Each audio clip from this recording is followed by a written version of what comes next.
झांसी में करोड़ों का सामान खाक हो चुका है, सैकड़ों वाहन राख हो चुके हैं। 5 लोगों ने जिंदा जलकर दम तोड़ दिया है। खबर है कि आग पर काबू पा लिया गया है। आग पर काबू तो पा लिया साहब, पर सुलगते सवालों का जवाब कौन देगा? भ्रष्ट हो चुके अफसर जवाब देंगे या लापरवाह हो चुका विभाग जवाब देगा? 5 लोगों की मौत और 50 सुलगते सवालों का जवाब कौन देगा?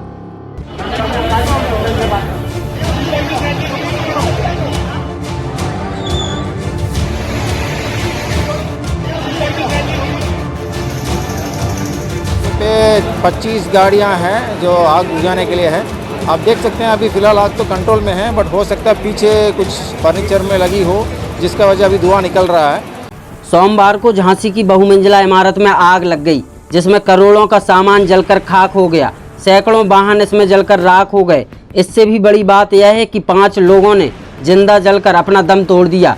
कुछ लोगों के 100 चेहरे देखकर पहचान में नहीं आ रहे हैं। इतना सब होने के बावजूद अब खबर यह बताई जा रही है कि आग पर काबू पा लिया गया है।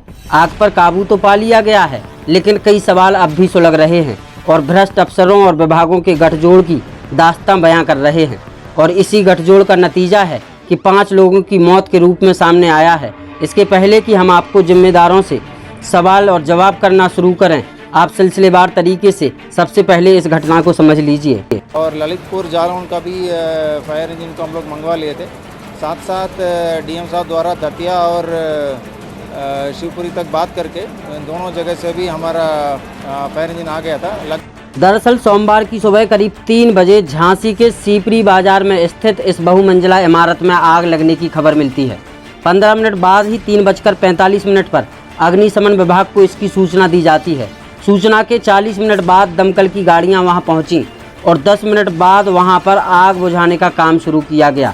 रात में करीब 10 बजे आग पर काबू पा लेने की खबर मिली।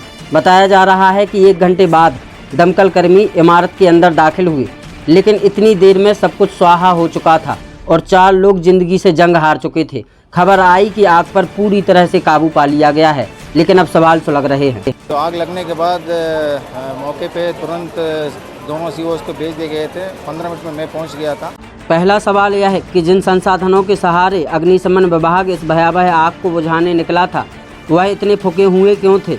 बहुमंजिला इमारतों में आग बुझाने के लिए सबसे पहले प्रेशर पाइप की आवश्यकता होती है ताकि ऊपर की मंजिल तक पानी पहुंचे। अग्निशमन विभाग के प्रेशर पाइप ठीक से काम क्यों नहीं कर रहे थे?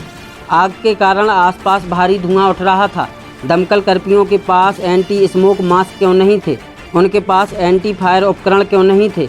सिर्फ पानी की फुहारों के सहारे आग बुझाने का प्रयास क्यों किया जा रहा था? आग बुझाने के आधुनिक उपकरण कहाँ थे?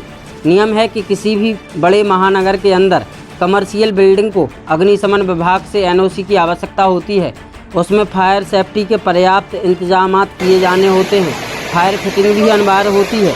इसी के साथ फायर एग्जिट और न्यूनतम फायर सिलेंडर भी होना ज़रूरी होता है, लेकिन यहाँ कोई फायर सिलेंडर मौजूद नहीं था।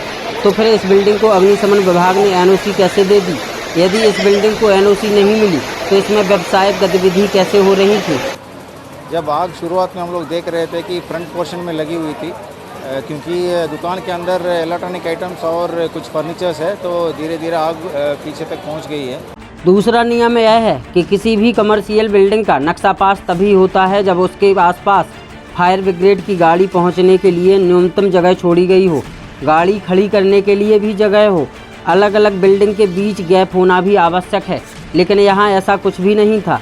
यही नहीं, झांसी की अधिकतर व्यावसायिक बिल्डिंग में यह नियम लागू नहीं हो रहा है। फिर भी जेडीए ने नक्शा पास कैसे कर दिया? और यदि जेडीए ने नक्शा पास नहीं किया तो कार्रवाई क्यों नहीं हुई? क्योंकि जेडीए बिना नक्शा पास बने भवनों को धड़ाधड़ धराशायी करता जा रहा है। इस पर इतना मेहरबान क्यों था? किसी भी बिल्डिंग के बारे में आपात स्थिति में उस जगह का नक्शा सबसे ज़्यादा महत्वपूर्ण होता है। यदि नक्शा मौके पर नहीं होता है तो जिन्होंने इस बिल्डिंग को बनवाया हो या उपयोग करता हो, वह मौखिक तौर पर भी जानकारी दे सकता है ताकि समय रहते सही दिशा में रेस्क्यू ऑपरेशन हो सके। लेकिन दुकान मालिक से लेकर जिम्मेदार तक मौके से गायब थे।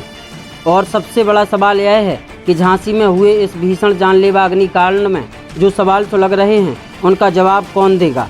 क्योंकि भयावह अग्निकांड को झांसी के डीआईजी से लेकर डीएम तक, एसएसपी से लेकर एसपी देहात तक सब जिम्मेदारों ने अपनी खुद की आंखों से देखा है। अब देखना यह है कि इस मामले में बड़े अफसर किस किस जिम्मेदार से जवाब मांगते हैं। फिलहाल झांसी डीएम ने इस पूरे मामले की मजिस्ट्रेट जांच के आदेश दे दिए हैं, तो वहीं दूसरी तरफ शासन स्तर से भी सभी मृतकों को 4-4 लाख रुपए मुआवजा देने की घोषणा की गई है।